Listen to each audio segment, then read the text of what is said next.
परम सम्मानित इस मंच को श्रद्धायुक्त नमन। मैं सानिया परवीन, नेहरू स्मारक इंटर कॉलेज की छात्रा, आज अब सभी के सामने स्वतंत्रता दिवस के उपलक्ष्य में 2 शब्द बोलने जा रही हूँ। आशा करती हूँ कि आप सभी ध्यानपूर्वक सुनेंगे। कश्मीर जिसकी सूरत है कन्याकुमारी जिसके चरण, कश्मीर जिसकी सूरत है कन्याकुमारी जिसके चरण, शहंशाह ताजमहल जिनका आरते हैं, ऐसी इस पवित्र भूमि के ऊपर उपस्थित आप सभी को मेरा नमस्कार। मैं भारतवर्ष का हरदम अमित सम्मान करती हूँ। मैं भारतवर्ष का हरदम अमित सम्मान करती हूँ। यहाँ की चांदनी मिट्टी का ही गुणगान करती हूँ। मुझे चिंता नहीं है स्वर्ग जाकर मोक्ष पाने की, क्योंकि तिरंगा हो कफन मेरा, बस यही अरमान रखती हूँ, बस यही अरमान रखती हूँ। मुझे आज खोलकर बोलना है और आपको समझकर सुनना है। देशभक्ति एवं राष्ट्र निर्माण। मान्यवर, आजादी के पहले देशभक्ति के मायने कुछ और हुआ करते थे और आजादी के बाद कुछ और हुआ करते हैं। मैं नहीं मानती कि राष्ट्रगान के 52 सेकंड में सिर्फ खड़े होकर गाना या वंदे मातरम, भारत माता के जय के जोरों शोर से नारे लगाना ही देशभक्ति है। क्योंकि महोदय, ये वो सदी है जहां शहीद एवं स्वार्थ की भावनाओं में रचित लोग मुझे नजर आते हैं। ये वो सदी है जहां नीति, नियम और नैतिकता जैसे मूल्य कड़ियों के भाव बेचते हुए लोग मुझे नजर आते हैं। ये वो सदी है जहां सत्य, अहिंसा, सदाचार, समरसता, सादगी एवं स्नेह जैसे आदर्शों की धज्जियां उड़ाते हुए लोग मुझे नजर आते हैं। जिस घर में 2 सगे भाई भी शांति, अमन और चैन के साथ बड़ी मुश्किल के साथ जीते नजर आते हैं, और जिस देश के युवा फेसबुक, व्हाट्सएप जैसी सोर्स स्नैपिंग साइट पे चैटिंग, डेटिंग और सेटिंग के मायाजाल में फंसे नजर आते हैं। तकलीफ तो मुझे तब होती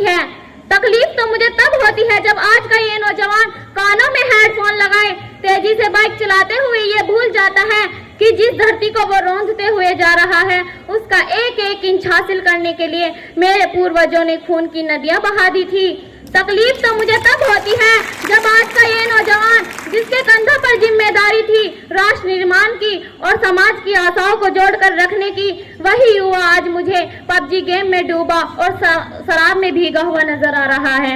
महोदय, इन विपरीत परिस्थितियों में देशभक्ति एवं राष्ट्र निर्माण हम सबके लिए बहुत बड़ी चुनौती बन गई है।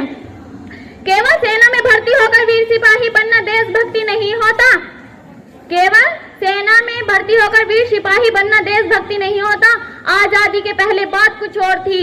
तब झांसी की रानी से लेकर शहीद आजम वीर भगत सिंह तक, स्वतंत्रता सेनानी वीर सावरकर से लेकर महात्मा गांधी तक, इन्हें हम देशभक्ति कहते थे। लेकिन आजादी के बाद मायने बदल गए हैं। अगर मैं आज देशभक्ति कहूँ तो किसे कहूँ? तो महोदय, जो लोग अपने समाज, परिवार एवं देश के प्रति समर्पित का भाव रखें तो वो है देशभक्ति। कर्तव्य पालन का भाव है देशभक्ति। धर्मालोकता को पछाड़कर ईमानदारी से किया गया हर काम है देशभक्ति। एक गरीब बीमार बुजुर्ग को दवाई दीजिए आए तो वो है देशभक्ति। एक पत्रकार अपनी पत्रकारी पूरी ईमानदारी के साथ करे तो वो है देशभक्ति। एक अध्यापक अपने छात्रों को पूरी ईमानदारी के साथ पढ़ाए तो वो है देशभक्ति। यहाँ तक कि राष्ट्र निर्माण का पहला सोपान है देशभक्ति। हर देशद्रोही के जीवन में आने वाला तूफान है देशभक्ति। अगर तुम भी देश बचाना चाहते हो तो लहू बहाना होगा, व्यक्तिवाद को छोड़कर राष्ट्रवाद अपनाना होगा, देशभक्ति को भारत का सबसे बड़ा धर्म बनाना होगा और देशद्रोही को इस देश से मिटाना होगा, देशद्रोही को इस देश से मिटाना होगा। क्योंकि महोदय, यही सही वक्त है देश के लिए जीने मरने का। यही सही वक्त है देश के लिए जीने मरने का, सर्व देश को नींद से जगाने का, क्रांति की मसाल को फिर से जलाने का, सादर इंसान को करमवीर बन जाने का, दुनिया को फिर से राह दिखाने का, और यही सही वक्त है देश को सर्वश्रेष्ठ बनाने का। और यही सही वक्त है देश को सर्वश्रेष्ठ बनाने का। और हमारा राष्ट्र निर्माण तब संभव होगा जब बूढ़ों को वृद्धाश्रम और बच्चों को अनाथ आश्रम में रहने को मजबूर नहीं होना पड़ेगा। हमारा राष्ट्र निर्माण तब संभव होगा जब हर किसानों के खेत में पानी पहुंचाया जाएगा। हमारा राष्ट्र निर्माण तब संभव होगा जब हर गरीब की झोपड़ी को तोड़कर उसका स्वयं का मकान होगा। और हमारा राष्ट्र निर्माण तब संभव होगा जब हमारी परीक्षाओं के पेपर लीक नहीं होंगे। न हिंदू की जरूरत है, न मुसलमान की जरूरत है, न हिंदू की जरूरत है, ना मुसलमान की जरूरत है। राष्ट्र निर्माण के लिए तो एक अच्छे इंसान की जरूरत है, एक अच्छे इंसान की जरूरत है।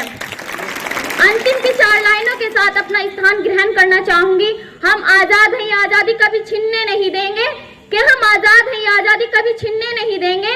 तिरंगे की शान को हम कभी मिटने नहीं देंगे। कोई आंख भी उठाएगा जो हिंदुस्तान की तरफ को, कोई आंख भी उठाएगा जो हिंदुस्तान की तरफ को, उन आंखों को फिर दोबारा दुनिया देखने नहीं देंगे। जय हिंद।